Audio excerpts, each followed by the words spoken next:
আসসালামু আলাইকুম। চলে এসেছে ডিসেম্বর মাস।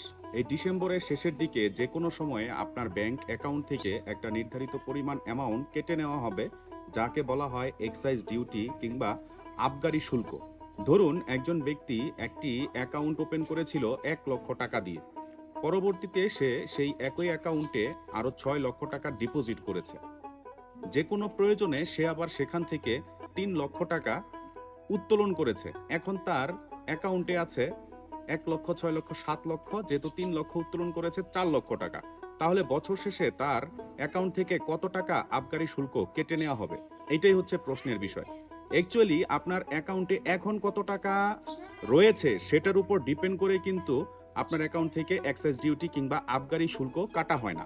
আবগারি শুল্ক কাটা হয় ওইটার উপর নির্ভর করে আপনার অ্যাকাউন্টে জানুয়ারির ১ তারিখ থেকে শুরু করে ডিসেম্বরের ৩১ তারিখ পর্যন্ত সর্বোচ্চ কত টাকা ব্যালেন্স হয়েছিল সেইটার উপরে।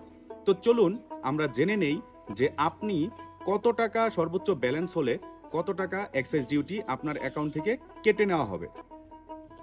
বাংলাদেশ ব্যাংকের সর্বশেষ সার্কুলার অনুসারে আপনার অ্যাকাউন্ট থেকে যে পরিমাণ টাকা কাটতে পারে, ০ থেকে ৩ লক্ষ টাকা পর্যন্ত সর্বোচ্চ ব্যালেন্স যদি হয়ে থাকে তাহলে কোনো চার্জ লাগবে না।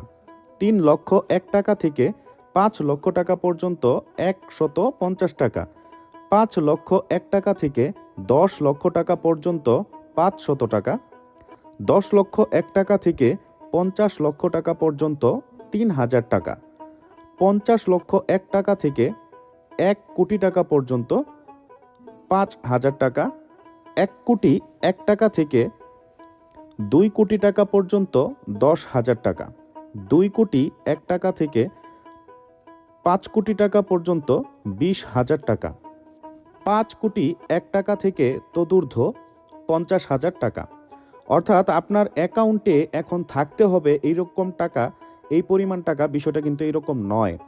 আপনি সারা বছরে লেনদেন করার সুবিধার্থে যে কোনো সময় যদি ১ মিনিট কিংবা ২ মিনিটের জন্যেও আপনার সর্বোচ্চ ব্যালেন্স এই টাকা হয়ে থাকে, অর্থাৎ ৩ লক্ষ বা ৫ লক্ষ বা ১০ লক্ষ, যেটা সর্বোচ্চ ব্যালেন্স হয়েছিল সেইটার অনুপাতে হিসাব করে আপনার এক্সাইজ ডিউটি কাটা হবে, আবগারি শুল্ক কাটা হবে।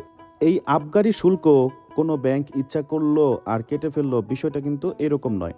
এটি বাংলাদেশ ব্যাংকের একটি নির্দেশনা।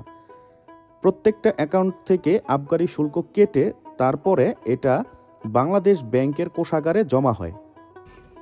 এই ছিল আজকের এক্সাইজ ডিউটি বা আবগারি শুল্কের হিসাব।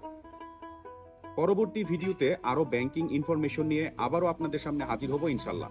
সে পর্যন্ত সকলে ভালো থাকুন, সুস্থ থাকুন। আল্লাহ হাফেজ।